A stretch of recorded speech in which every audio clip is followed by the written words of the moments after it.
ډېره د خوشحالۍ خبره ده چې کوم کور مهم روان دی د چا لږې لږې شانتې ګیلې شکوې وي سکندر حیات خان شیرپو بالکل هغې خلکو ته دعوت ورکړی ستاسو ګیلې شکوې به لرې کېږي داسې هېڅ خبره نشته نو خپل کلي وي نو چې کومو خلکو به اکثر موږ ته پیغور راکړو چې یاره شیرپاوال چې کوم دی تاسو د الیکشن په وخت کې نه روزئ یا ووټ نه اچوئ نو هغه سلسله چې کومه ده انشاءالله به حال کېږي او هغه سکندر حیات خان شیرپو په وجه باندې چې کوم ځای کې داسې یو سړی وي چې هغه خفه دی نو بالکل د حجرې پلیدیان سره رابطه کولی شي شاهجان سره رابطه کولی شي دیار سره رابطه کولی شي بل ملګري ورکر سره رابطه کولی شي نو سکندر خان ته په دغې ځان بدي نه ښکاري خو غواړي چې دا کومه علاقه لس کاله متاثره پاتې شوله د دې خلکو کومې مسلې وي هغه پر ځای پاتې شولې چې نور مزید هغه مسلې د خلکو ته رانشي الحمدلله دې وخت کې زموږ ته د بجلۍ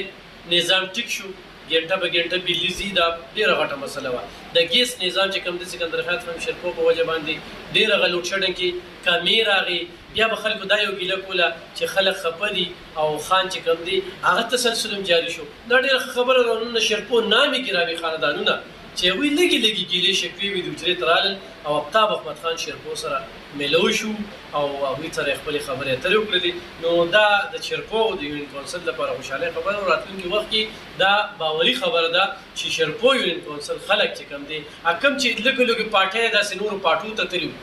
وو مختلف داسې کورکي پکې دغه شي هغوی هم پېښ شو او هغه ټول را روان دي نو په ځکه مې د خوشحالۍ خبره کوله سکندر خان ډېره زیاته مننه کوم یقینا چې دا کوم خلک رالل دا هم میلو شو په دې باندې هم خبرې اترې کوي او بل د عمران خان په دغه ګرفتارۍ باندې دې فیصلې ته بسم الله الرحمن الرحیم جواب ورکړم چې تاسو پوری مچ مهم را راکړ او دا تاسو خبره او تاسو کې په تاسو دا موږ دا وړو چې موږ یو ورګولیکا او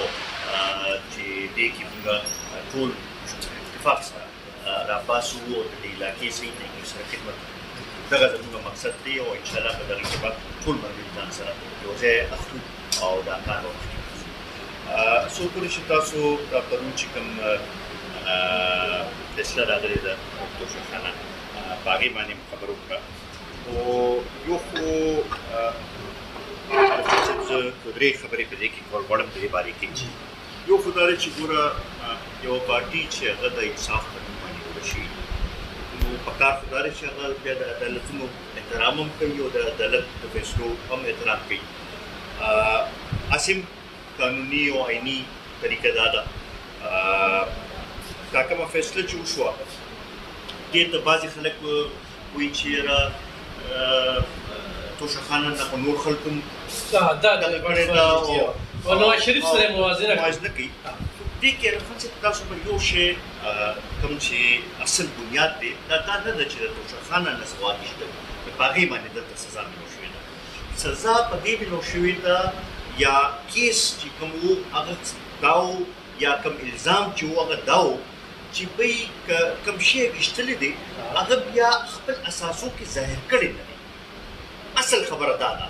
د الیکشن کمیشن چې څومره منتخب اراکین پارلیمنت وي نو دا قانون دی چې هر کال به تاسو د خپل اساسو یو دغه کوئ ډیکلیریشن به کوئ او هغه به ظاهر کوئ او هغه ډیکلیریشن کې چې دی هغه څیزونه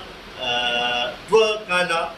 که زه نه غلطېږم چې کوم فیکټس چې کوم میډیا نه رامخامخ شوي دوه کاله ظاهر کړی شوي نو اصل بنیاد او اصل خبره چې ده هغه دا ده چې ولې ظاهر نه کړی شو دې فیصلې کې چې څه لږ ډېر موږ نن اخبار کې موږ کتل او څه دغه نو هغې کې جج هم دا ذکر کړی دی چې یو طرف ته خو د څلورو چیلو ذکر کوي په خپل اساسو کې او بل خواته د ګډو د امیلونو د سرو ذکر نه کوي نو دا هغه بنیاد هغه دغه دوی سره ګورئ خو سم د اپیل حق شته که دوی ته په دې فیصلې کې څه حکم ښکاري اپیل دی های کورټ شته سپریم کورټ شته او پای کې دوی اپیلز کولی شي نو دا پکار دا ده چې دې ته موږ دې دغه سره وګورو زمونږ بعضې خلک دا ډېر دا خبره کې ډېر په اسانو ټکو باندې تاسو مونږ پرېږدو چې یاره په اساسو کې او د 17 نه واله 2023 پورې کې دا بالکل او تر دې چې په درېو کلونو کې د 15 لکو باندې چرته زه هغه په خپل ځای باندې بیا نوټ لګا خو چې دا کوم د دې کیس بنیادونه هغه دا و چې سکندر خان لکه دوه کیسو کې چې کوم دی که نه چې دته دوه پیلونو اخیستل دوه چې نواز شریف یا یوسف رضا ګیلاني یا نور دغې باندې خلک دغه دي چې هغوی دا مقرر نه کوي ګوره اوس عرفان صاحب دا نن چې کوم خلک اعتراضات کوي یا دغه کوي هغوی در پکې نواز شریف کیس سره موازنه نه شو کولی د یوسف رضا ګیلاني کیس سره آی کې دې کې فرق دی هغوی ته خو ډایرکټ د سپریم کورټ نه ولا دغه کړو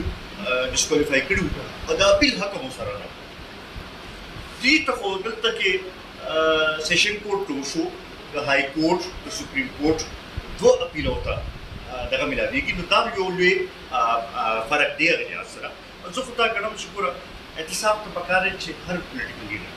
ځان تیار ساتي او احتساب ته پیش کوي او د قانون او آئین نه بالاتر یې څوک نه دي او په دغې حوالې سره پکار دی چې دوی دې فیس کړي زه په دې دغه یم چې ګوره دې کیس 11 میاشتې واخیستی او دوی ته بار بار دغه چې راشئ تاسو خپل ډیفنس وکړئ هغه لحاظ سره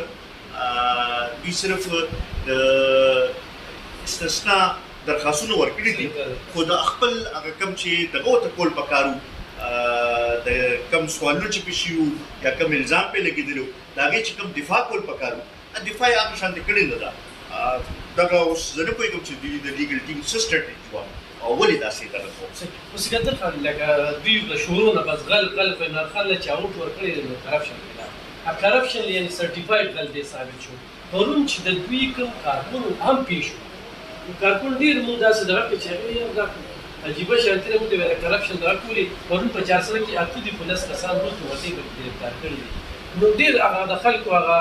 حسد او دغه ډېر صحیح خبره ما پرون یو ټویټر باندې یو ټویټ چا کتلو هغه دا دغه کړو چې په 9 مې باندې چې کوم واقعیت وشو نو هغې سره هم تحریک انصاف هغه دغه شو او دا پرون چې کوم دغه وشو نو په دې باندې د عمران خان چې کومه بیانیه وه هغه بالکل دغه شوه ختمه شوه نو دا اوس یو سوال دی